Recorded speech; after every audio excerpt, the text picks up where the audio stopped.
¿Cómo está, Marcel? Muy bien, muchas gracias por invitarme. Bueno, tuvimos que aplazar la entrevista por Longuera y ahora vuelve, claro. Está Matei con... Ahora es Matei, mañana será, no sé. Bueno, los medios son así, pues lo único que les importa es el show de la política. Marcel, ¿qué te llevó a tomar esta decisión de ser candidato presidencial? Lo que pasa es que en el caso mío, por lo menos, yo no puedo hablar de los otros, ¿no? Pero yo he tenido una trayectoria política en Chile que no está vinculada a los partidos, pero sí a los movimientos sociales, a lo que podríamos llamarse el trabajo intelectual. Yo he sido uno de los grandes críticos del modelo económico chileno, del desarrollo de las pesquerías, de las salmoneras, de la industria forestal, la desnacionalización del cobre. He apoyado mucho el trabajo de los dirigentes estudiantiles, del movimiento estudiantil. He acompañado por 20 años el movimiento estudiantil. Todos los años he dado conferencias. He sido uno de los intelectuales que ha sido referente para lo que es la formación intelectual y política de lo que son las nuevas generaciones de jóvenes que se interesan en la cuestión pública.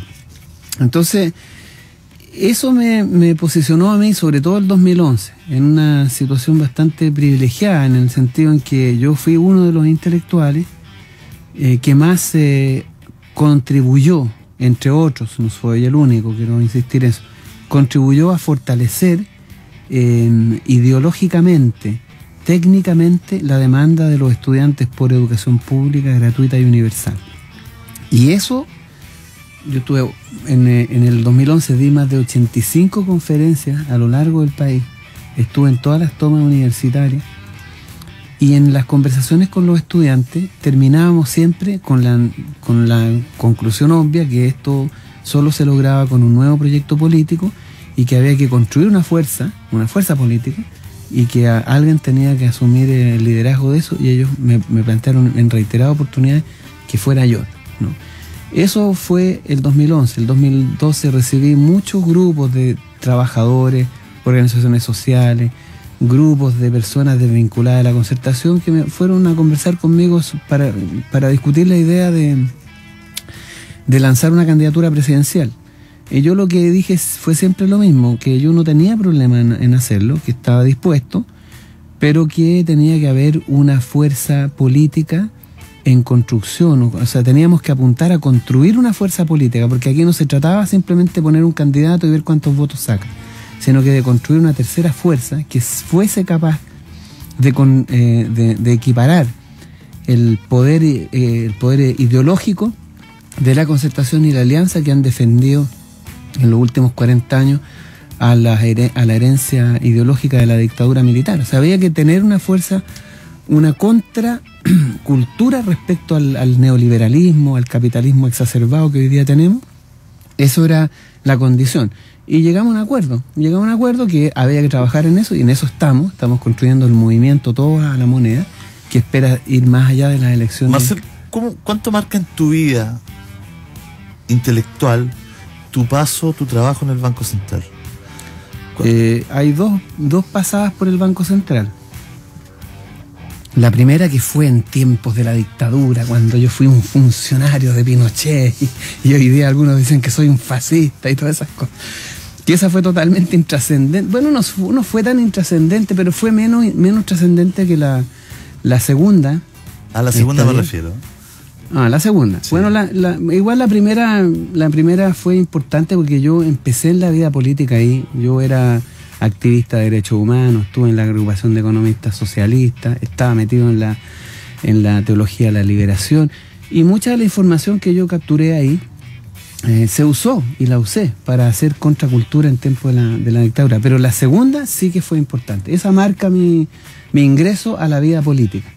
Yo entre el 93 y el 96 trabajé en el Banco Central, en tiempos de Elwin y en tiempos de Frey. Y esa fue sí determinante. Yo a partir de ese momento me convertí en una figura política, en una figura básicamente circunscrita al mundo ambiental, ¿eh?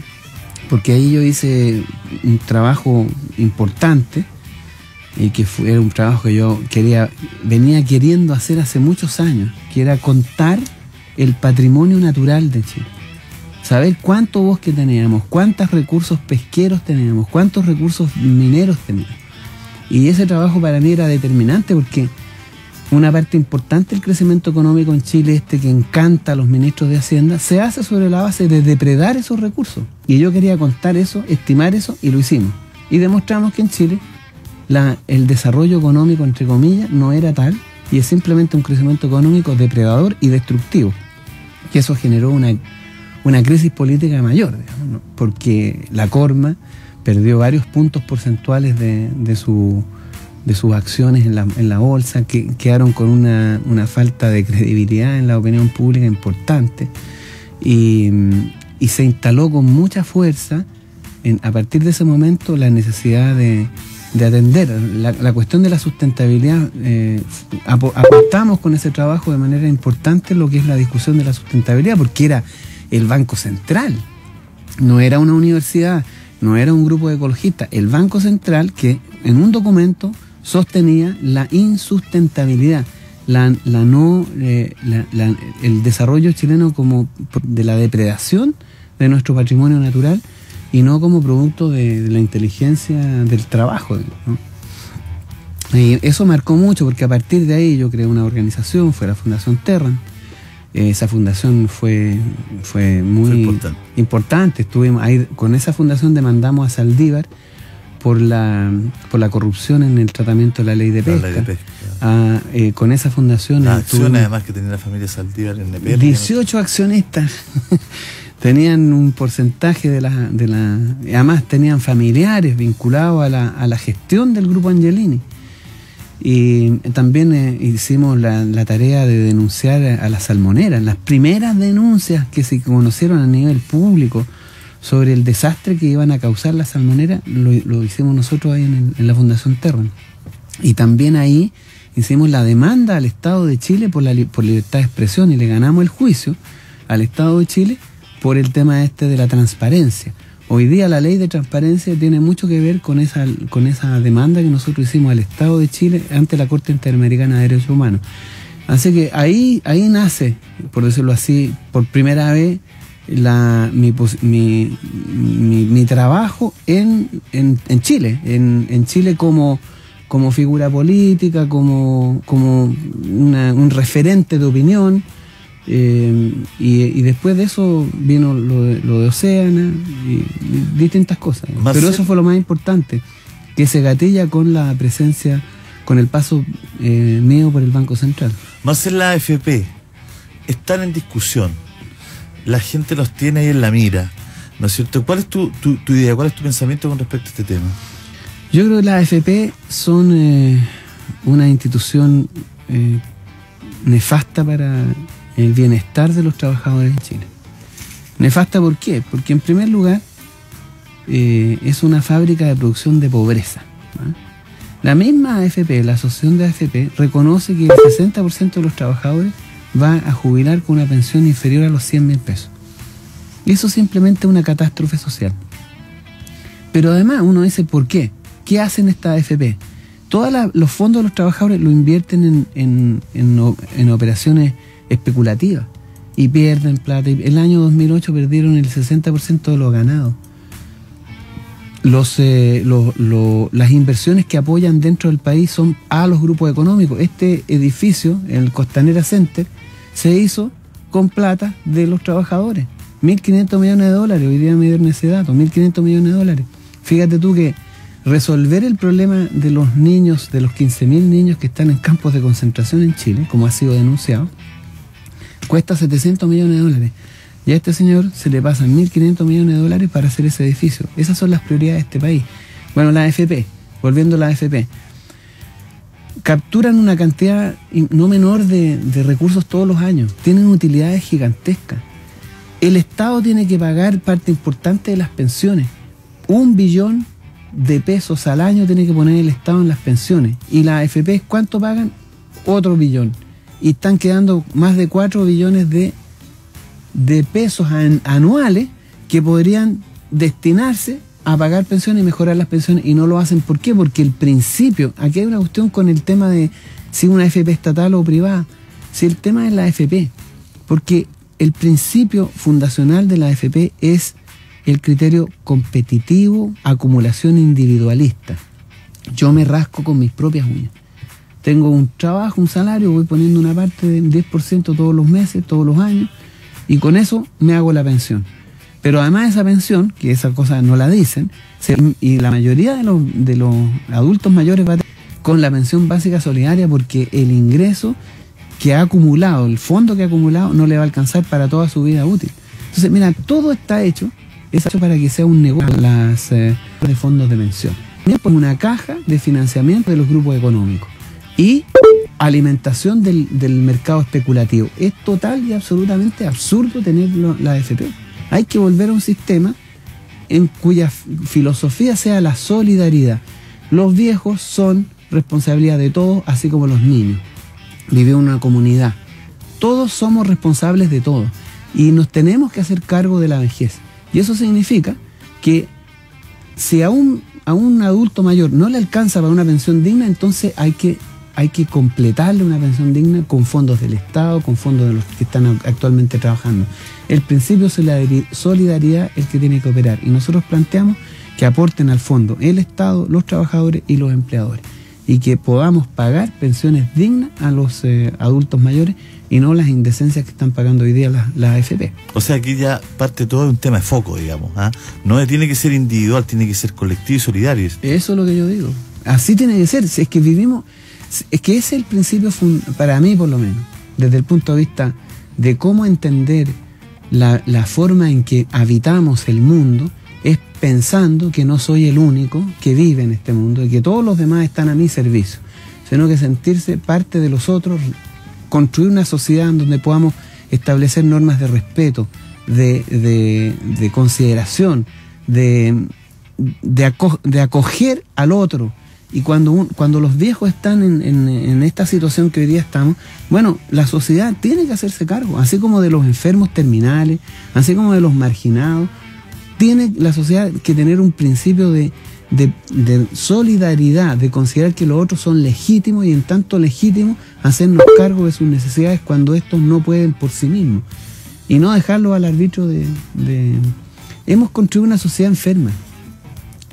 La sociedad chilena está viviendo una crisis de salud mental gravísima. Tenemos el suicidio infanto-juvenil ha aumentado 3 veces en los últimos 10 años. Tenemos 7 de 10 niños, el 70% de los niños están siendo maltratados. La realidad de nuestra convivencia es tan brutalmente precaria y agresiva, y eso tiene que ver con el modelo económico que hemos construido. Un modelo económico en donde tú te tienes que hacer cargo de todo. Nadie se preocupa por ti, ni por los niños que están siendo maltratados en los centros de hogares del Sename, ni por los viejos que tienen menos de 100.000 pesos de pensión, ni por los enfermos que tienen que morirse en sus casas porque no tienen plata para pagar la hospitalización ni la operación, ni por a todos aquellos que no tienen ninguna posibilidad de tener sistema de salud. Realmente la situación de Chile en términos de convivencia, de respeto y de derechos es de una precariedad abrumadora. Y eso es lo que nosotros tenemos que cambiar. Y eso se cambia con política. La gente tiene que entender eso, que esto se cambia con política. Ha hecho el foco en la desigualdad, en los ingresos, que son muy bajos en nuestro país. Marcel, te escuchaba un par de conversaciones sobre eso. Quiero que lo toquemos a fondo, vamos a ir al corte comercial. Vamos a volver, estamos con Marcel Cod conversando de todo acá en la Bio Bio.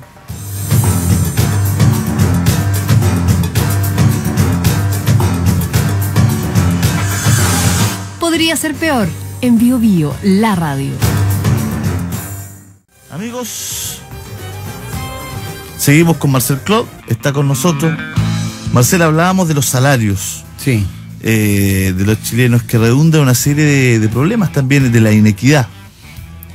Mira, los datos que manejamos y que son producto del trabajo de la Fundación Sol, nos dicen, y esta información oficial, que la mitad de los trabajadores en Chile, estamos hablando de 4,5 millones, 5 millones de trabajadores, reciben como salario una cifra inferior a los 250.000 pesos. Y en el caso de las mujeres es 205.000 pesos. La mitad de las mujeres trabajadoras ganan menos de 205.000 pesos. tú podrás comprender que eso es completa y absolutamente absurdo, que es imposible que alguien, una familia, pueda vivir de manera digna y respetuosa con esa cifra. Por otro lado, tú tienes datos que son escalofriantes. Nosotros hemos acuñado esto de el país de los datos freak. O sea, nosotros acá somos de los 10 países con más multimillonarios. Tú tienes la mitad de los trabajadores ganando menos de 250 mil pesos, pero es el país con más multimillonarios. Los ricos acá en Chile ganan el doble de la torta que produce Chile, se llevan un porcentaje que es el 25%, que es el doble de lo que en Estados Unidos los multimillonarios se llevan de la torta que se produce en Estados Unidos. Y acá el 0,1%, según datos de un estudio de la Universidad de Chile, el 0,1% captura una porción de ingreso superior a lo que captura el 0,1% de los ricos en los otros países capitalistas. Este es un país absolutamente freak. Al mismo tiempo tiene este dato de los niños, 15.000 niños que viven en estado de precariedad absoluta, maltratados, violados, humillados en campos de concentración, suicidándose los jóvenes. Entonces uno dice, bueno, ¿qué onda? El 70% de los niños son violentados, sufren violencia en sus hogares, el 70%. Uno dice, bueno, esta es una economía muy rara, ¿no? Que parece ser un modelo para el mundo capitalista, y todos los gobiernos del mundo capitalista les gustaría que todos los países fueran como Chile, pero la realidad social es de una impactante y categórica crueldad. Yo estaría hablando ya de crueldad. Lo que pasa en Chile es crueldad, porque no solamente son 250 mil pesos, el promedio está sobre los 300 mil pesos, pero la mitad, 4,5 millones de trabajadores, 5 millones con menos de 250 mil pesos, el dato es aterrador desde la perspectiva de lo que es el bienestar de las personas. A eso agrégale que el promedio de horas trabajadas es 12. Se calcula que son más o menos 4.200 horas al año que trabajan los chilenos en promedio por trabajador. 4.200 horas. Una cosa, los niveles, yo diría, de esclavitud, porque los derechos de los trabajadores no están consagrados ni en el Estado ni en el sector privado. En el Estado tienes el estatuto administrativo que te permite tener un porcentaje importante sobre el 50% de los trabajadores a contrata, o sea, contratados con honorario, y un porcentaje sobre el 60% a contrata, es decir, sin derechos. El 70% de los trabajadores fiscales en Chile no tienen derechos laborales consagrados. El Estado, pésimo empleador.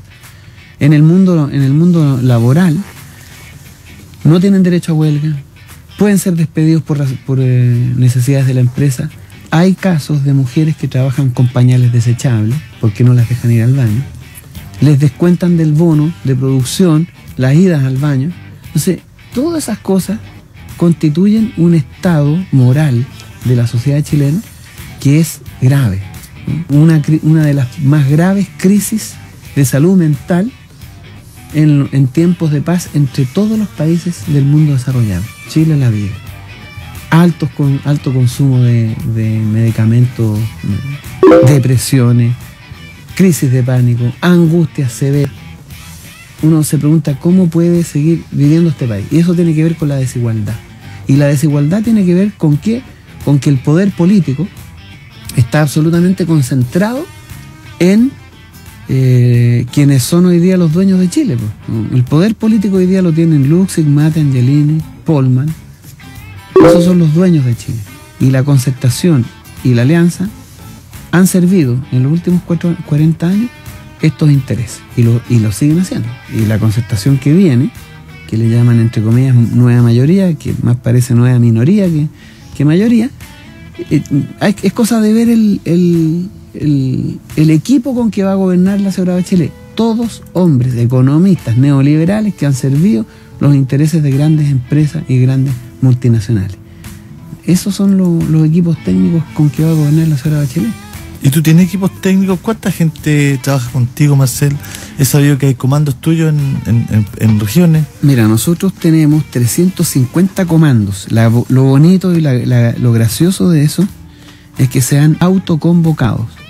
Es decir, jóvenes entusiasmados con la campaña se han juntado, articulado y creado un comando.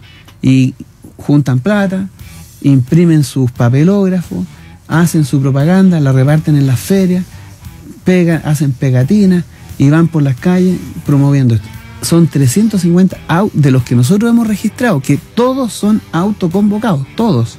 No hemos mandado a nadie a crearlo, se han creado por sí mismos. Tenemos más de 400 profesionales solo en Santiago.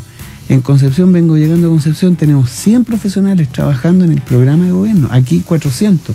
Y se están constituyendo en cada importante ciudad del país un comando de profesionales. Tenemos un frente de trabajadores. Se acaba de constituir el comando el frente de técnicos y profesionales. Más de 500 personas calificadas, intelectuales, abogados, médicos, ingenieros, que están dispuestos a asumir cargos de representación en un futuro gobierno y que están trabajando gratis hoy día, gratis por esta campaña. Por lo tanto, lo que nosotros vemos es que acá se ha despertado con esta candidatura una épica que no veíamos hace mucho tiempo, desde el tiempo del no, que no se veía la épica que hemos estado levantando. Cada visita a regiones es una explosión de júbilo y alegría, de canto, de música, de conversaciones, de entusiasmo, de visita a las distintas zonas que hay que caminar y visitar. Realmente la estamos pasando bien, sobre todo en regiones, que el impacto de la candidatura ha sido muy bien recibido. ¿Te iba a decir quién sería tu gabinete o no? No por ahora, no, porque eso es complejo, ¿no? Es complejo y además nosotros esperamos todavía constituir muchas más gente. Piensa tú que en cada provincia, en cada región, se están constituyendo comandos de profesionales y nosotros esperamos de todo ese grupo de gente definir las personas más propicias, más adecuadas, más pertinentes para ejercer cargos de responsabilidad, que nosotros tenemos que tener por lo menos 200, 300 personas y las tenemos. Entonces ahí y falta mucha más gente que se incorpore. Marcel, la educación, un tema que quizás te arrastró a la candidatura presidencial, la conversación con los jóvenes. ¿Qué crees tú que es lo sustantivo de informar a la gente que tú piensas con respecto a la educación en nuestro país? Mira, la educación, nosotros pensamos y nosotras pensamos que la educación es un derecho de las personas y es un derecho de los pueblos. Las personas porque sin educación las posibilidades de una vida plena, de una vida feliz, porque a eso apuntamos nosotros, a la buena vida, al buen vivir, al celebrar la existencia, el nacimiento, el matrimonio, el encuentro entre los seres humanos, a eso apuntamos nosotros. Para ello tú tienes que ser una persona educada, formada, ¿no? Tienes que ser capaz de desarrollar todos tus potenciales artísticos, intelectuales, políticos, técnicos, culturales. Esa es la persona que nosotros aspiramos a construir. Para eso necesitamos la educación. La clave del desarrollo de los pueblos es la educación. Y para un pueblo también es importante, porque la gente tiene que tener presente esto. Los hospitales públicos, tenemos que tener médicos bien calificados, preparados, dispuestos a atender a los pacientes y darles una buena salud. Abogados de primera línea, ingenieros, psicólogos, economistas, todo el conjunto de profesiones, oficios y actividades que tiene un pueblo para funcionar es el resultado de la educación. Entonces, si tú quieres tener un buen sistema de salud público, tienes que tener buenos médicos, buenas enfermeras, buenos paramédicos. Si quieres tener un buen sistema de justicia, tienes que tener buenos abogados. Y si quieres tener buenos puentes, buenas carreteras, buenos edificios, tienes que tener buenos ingenieros. Y eso entonces es el resultado de la educación. Y si tú quieres tener una sociedad en donde las personas se sientan libres, opinen, tengan pensamiento propio, participen en política de manera informada, tienes que tener gente formada de manera... Y finalmente, si tú quieres una convivencia más pacífica, no brutalizada, tienes que tener educación. Entonces, si la educación es un principio fundamental, es un derecho fundamental, debe ser garantizada por el Estado y para todos. Y para todos. Hoy día estábamos en una reunión con la comunidad judía y hablábamos sobre el Estado de Israel. Toda la educación en Israel es gratis y la salud también es accesible, de primera calidad y garantizada por el Estado. El Estado tiene que garantizar la educación porque es la clave para el desarrollo y el éxito de los pueblos, la educación. Y eso entonces requiere que nosotros resolvamos el problema de endeudamiento de los estudiantes. Tenemos que resolverlo. Y el próximo gobierno va a tener que resolver el problema del endeudamiento estudiantil, porque tú no puedes tener a 500.000 estudiantes que tienen hoy día 25, 26, 27 años, que van a terminar de pagar su educación en los 50 años. Simplemente eso es absurdo, es descabellado. Lo tienes que resolver. Y tienes que, además, generar los recursos. Por eso nosotros hemos planteado una verdadera reforma tributaria. No estas cosas que plantea el establishment, lo que plantea la concertación, subir el impuesto al 25% de las empresas, pero bajárselo a las personas. Entonces, al final es la misma cosa, si se lo subes por un lado y se los quitas por el otro. Es el mismo negocio de siempre. Y tienes que recuperar el cobre y recursos naturales estratégicos como el litio, como el recurso pesquero. ¿Tú recuperarías el cobre? Por supuesto, nosotros hemos planteado que vamos a nacionalizar el cobre sí o sí. O sea, no hay cuestión respecto a eso. El cobre no puede seguir en manos de extranjeros. El cobre es el sueldo de Chile, la viga maestra. Del cobre depende que nosotros podamos garantizar el derecho a la educación, a la salud, a la vivienda digna. Ese otro gran tema, la vivienda. El Estado de Chile, para que Chile dé un gran impulso al desarrollo, para que podamos invertir en tecnología para combatir la desertificación del desierto, en nuevas fuentes de energía no contaminantes, para que podamos restaurar la condición del sistema de salud. Nosotros tenemos que crear un sistema de salud público, inversiones hospitalarias, contratación de médicos. Tenemos que garantizar también el derecho a la salud mental. En Chile el 85% de las necesidades de salud mental no están cubiertas ni siquiera por el sistema privado. Entonces, todo eso requiere recursos. Tienes que por lo menos duplicar el presupuesto del Estado, llegar a 40% del Producto Interno Bruto. Hoy día estamos en el 20% más o menos. Entonces tenemos que llegar al 40%. Eso requiere que dupliquemos el gasto público en salud, en educación, en investigación y desarrollo, en eficiencia energética. Tenemos que ser eficientes en el uso de la energía. Eso requiere más recursos, compromiso del Estado. Y para nosotros es fundamental eso, el recuperar el cobre. No lo recuperamos porque sí nomás, es porque nosotros necesitamos ese ingreso, ese dinero, para garantizar los derechos de las personas. ¿Se respetarían los contratos hasta donde hay ahora? ¿Se llegarían a acuerdo con las empresas? Lo que pasa es que, mira, nosotros tenemos estimado que las empresas multinacionales en Chile han recuperado más de 3 veces la inversión que han hecho. Está pagado. Si tú recuperas 3 veces la inversión, o sea, no puedes pretender seguir recuperándola. O sea, una rentabilidad decente en economía es el 12%, ¿no? Ellos 300%, ¿no? Es un poquito mucho, ¿no? Por lo tanto, yo creo que están más que pagados. Y la misma Constitución de Pinochet establece que tú puedes, por un decreto supremo, recuperar recursos como el cobre, indemnizándolo estrictamente en el valor de las instalaciones. Ni siquiera tienes que pagarle nada. Las inversiones que ya están pagadas. Si estás pagada, si lo que ellos ingresaron ya lo retiraron en más de 3 veces. Por lo menos 3 veces han retirado. Por lo tanto que no tiene mucho sentido, digamos. Lo otro es abuso, es sinvergüenzura. ¿Y qué pasa con el agua, Marcelo, y temas tan sensibles para el país? El agua. Ese otro gran negocio que se ha instalado en Chile. El código de agua, también herencia de la dictadura, también sacralizado por la concertación, que no lo han cambiado en nada. Hoy día el agua es también un recurso para hacer negocios capitalistas, ¿no?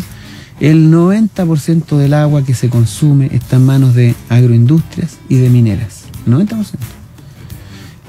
Casi el 100% del agua que no se consume, esa que se utiliza, por ejemplo, para energía eléctrica y que no se consume, digamos, que sigue fluyendo, esa agua, más del 80% está en manos de Endesa y casi el 100% en manos de multinacionales. No es que no sea chilena, sigue siendo el agua de los chilenos, pero está entregada a la administración y de por vida, ¿no? De manera digamos, indeterminada e indefinida a este tipo de agentes, que no es precisamente para beneficio de la ciudadanía. Fíjate que acá veníamos de Concepción. En Concepción ya tienen problemas con el agua, porque las plantaciones, que son intensivas en el uso del agua, están disminuyendo el recurso para la población. En el norte, para qué decir, y aquí a las afueras de Santiago, en Petorca, en La Ligua, tienen problemas de suministro de agua. ¿Por qué? Porque el agua está siendo utilizada ¿para qué? Para plantar paltos. ¿Quiénes están detrás de este negocio? El señor Pérez Lloma, demócratas cristianos, gente vinculada a la Concertación. ¿Y proyectos como Pascualama, Marcelo? No, esos proyectos hay que simplemente cerrarlos. No le aportan nada a este país, nada, absolutamente nada. Son un negocio absolutamente beneficioso para una empresa multinacional.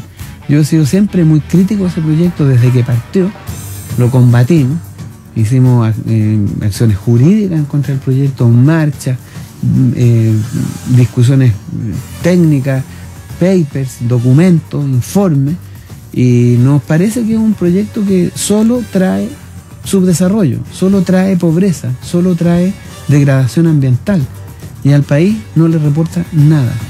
Y eso simplemente además obliga a proyectos de inversión como Hidroaicén, que tú requieres instalarlos, porque estos grandes proyectos como Pascualama necesitan mucha energía. ¿Y esa energía de dónde viene? De degradar una vez más los ríos, los suelos, contaminar. Venimos de Concepción, plagado de plantas a carbón de generación de energía eléctrica, plagados. La contaminación es gigantesca, bárbara, brutal. ¿Y eso para qué? ¿Para beneficio de esa zona? No, es para suministrar al sistema interconectado central y alimentar el flujo de negocios que ocurre en Chile de Arica a Punta Arenas. Marcel, quedamos cortos como siempre, pero habrá una segunda vuelta. Muchas gracias por conversar con nosotros. ¿Te sentiste cómodo? Sí, muy bien. Muy bien, muchas gracias. ¿Listo? Pudimos hablar en plenitud. Quiero agradecer, si me permite, a todos los voluntarios que están trabajando en esta candidatura. Realmente son el patrimonio de este esfuerzo político. Es impresionante ver cómo se comprometen jóvenes, mujeres, hombres ya incluso maduros, que están en las calles, que van a las ferias, que hacen papelógrafos, que imprimen ellos mismos la propaganda. Esta campaña está hecha sobre la voluntad, la utopía y la esperanza de miles y miles de jóvenes, que yo creo va a ser historia este año, y van a ser ellos los que hagan la historia, no yo. Muchas gracias, Marcel. Quedo acá en los micrófonos de la radio Bio Bio. Vamos a nuestro radiograma y volvemos.